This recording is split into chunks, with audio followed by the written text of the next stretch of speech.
नमस्कार, आप देख रहे हैं न्यूज 24। आपके साथ मैं हूं अभिलाषा पाठक। बड़ी खबर के साथ शुरुआत करेंगे और वो है पंजाब के मोहाली से, जहां पर कल शाम को रॉकेट लॉन्चर से अटैक हुआ और इस पर पूरे पंजाब में इस वक्त हाई अलर्ट है। आपको बता दें, आज एनआईए की टीम जांच के लिए पहुंच जाएगी मोहाली और दूसरी तरफ आप सरकार भी इस मामले को लेकर एक्शन में है।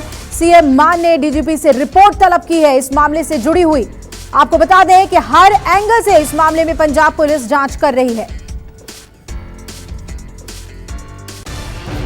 मोहाली में पंजाब पुलिस के इंटेलिजेंस हेडक्वार्टर की इमारत में धमाका हुआ है। धमाका इतना जोरदार था कि इमारत से लगे कांच टूट गए।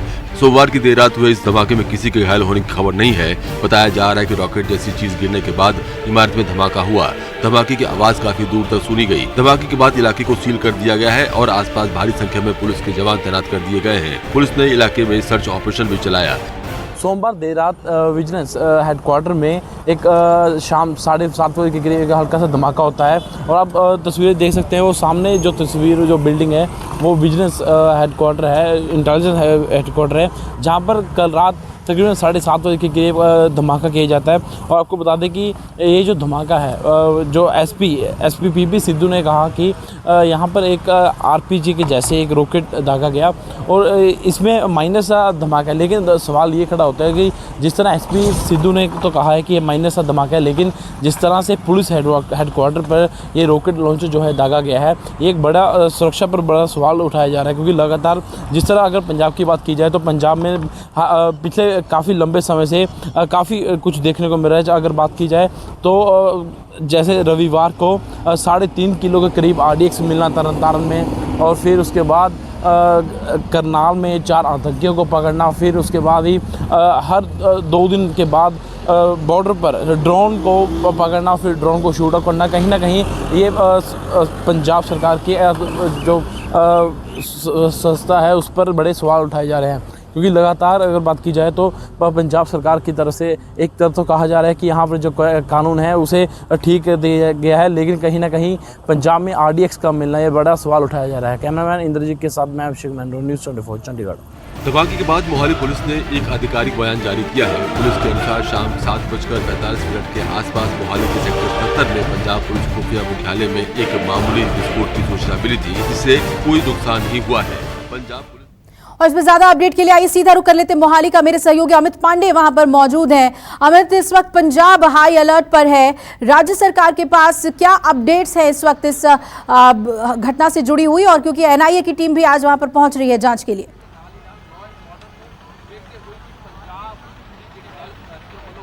देखिए अभिलाषा, जब से ये वारदात सामने आया है, जिस तरह आरपीजी का इस्तेमाल किया गया है, न सिर्फ एजेंसियां बल्कि सरकार भी अलर्ट पे हो गई। क्योंकि सबसे ज़्यादा चौंकाने वाली बात है कि पहली बार आरपीजी जैसे हथियार का इस्तेमाल हुआ है। और तस्वीरें अगर मैं आपको दिखाऊं तो सबसे पहले इस एरिया को समझना जरूरी होगा। सामने आप जो देख रहे हैं ये है इंटेलिजेंस का हेडक्वार्टर, और यही वो आरपीजी से जो अटैक हुआ है, हमला हुआ है, इसी दफ्तर, इसी हेडक्वार्टर पर हुआ है। और अगर मैं इसके आसपास के इलाके को दिखाऊं और समझाऊं जो हमारे व्यूअर्स है कि आखिर क्यों महत्वपूर्ण है और इतने आसानी से आखिर ये जो हमलावर है पहुंचे कैसे।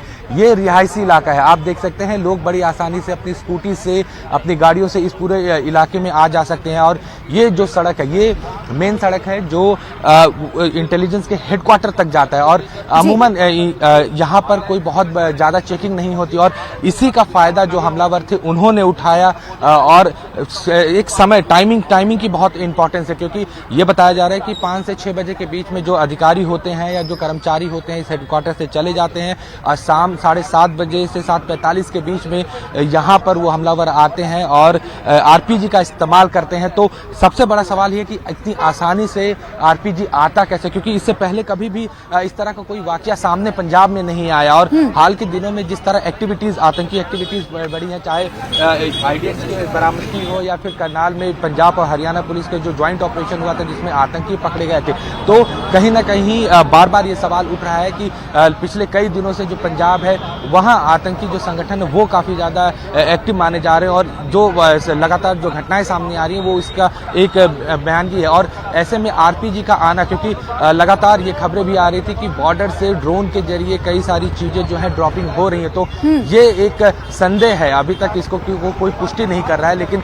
ये अनुमान लगाया जा रहा है कि कहीं ऐसा तो नहीं कि बॉर्डर के पार से ड्रोन के जरिए आरपीजी को पंजाब में लाया गया और उसके बाद इस तरह की कोई योजना बनाई गई। लेकिन अगर सरकार और इंटेलिजेंस की बात करें तो वो लगातार इस पूरे मामले को गहनता से जांच कर रहे हैं और आला अधिकारी जो है कल रात से ही पहुंचे हुए हैं, फॉरेंसिक टीम जो है वो पहुंची हुई है और जो सीसीटीवी आसपास के इलाके, न सिर्फ हेडक्वार्टर के बल्कि आसपास के इलाकों के सीसीटीवी को भी खंगाला जा रहा है, कड़ी दर कड़ी जोड़ा जा रहा है कि आखिर उस समय कौन कौन इस इलाके में था। और इसके अलावा जो मोबाइल टावर्स है उसके भी नेटवर्किंग को अब जो एजेंसीज हैं वो ट्रैक कर रही हैं कि आखिर इस इलाके में जो कौन व्यक्ति गुजरा और कितने लोग यहाँ थे। तो ये सारी चीजें की जा रही है। और सरकार की अगर बात करें तो भगवंत मान जो मुख्यमंत्री हैं उन्होंने डीजीपी से साफ तौर पर रिपोर्ट मांगा है और जल्द से जल्द इस पर जो अपराधी हैं उनको पकड़ने की हिदायत दी गई है। लेकिन बार बार सवाल यही आता है कि इतनी आसानी से लोग यहाँ आते हैं और इतने बड़े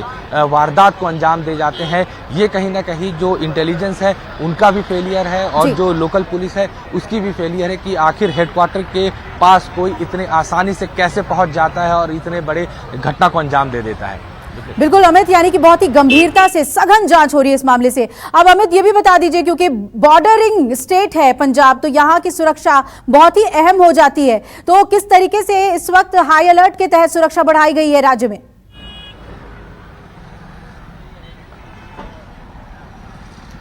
जी बिल्कुल, क्योंकि जैसे वाकया सामने आया सबसे पहले इस पूरे एरिया को सील किया गया और जितनी भी एजेंसियां थी उनको हाई अलर्ट पे डाल दिया गया है और जो भी बॉर्डर हैं, चाहे वो हरियाणा से लगा हुआ बॉर्डर हो या राजस्थान से लगा हुआ बॉर्डर हो, वहाँ जांच की जा रही है। उसके अलावा जो लोकल पुलिस है वो इस बात की अब निगरानी कर रही है कि कहीं कोई ऐसा संदिग्ध व्यक्ति जो कल की इस वारदात के बाद कहीं दिख रहा हो, तो इंटेलिजेंस जो है वो पूरी तरह सक्रिय हो गई है।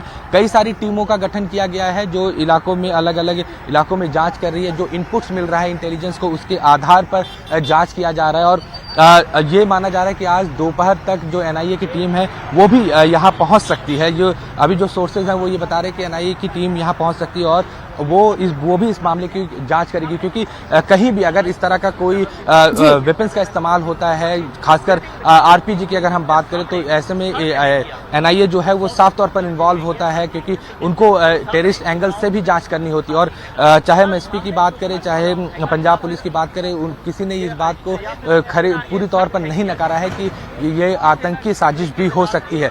लेकिन जो एक्सप्लोजन की जो इंटेंसिटी थी वो काफी लो थी, तो ऐसे में ये माना जा रहा है कि कोई बड़े वारदात को अंजाम नहीं दे पाए जो भी ये हमलावर थे। लेकिन इतने अंदर घुसना ये अपने आप में कहीं ना कहीं सवाल खड़ा कर रहा है। बिल्कुल अमित, और हम आपके पास लौटेंगे अपडेट के लिए। एनआईए की टीम पहुंच रही है, नजर बनाए रखिएगा। फिलहाल बहुत बहुत शुक्रिया आपका पूरी अपडेट देने के लिए। नमस्कार, मैं हूं मानक गुप्ता। अगर आपको हमारा ये वीडियो पसंद आया हो तो इसे लाइक और शेयर जरूर करें और हाँ, हमें सब्सक्राइब और फॉलो करना ना भूलें ताकि आप देश और दुनिया की कोई खबर मिस ना करें। तो जुड़े रहिए हमारे साथ और देखते रहिए न्यूज़ 24।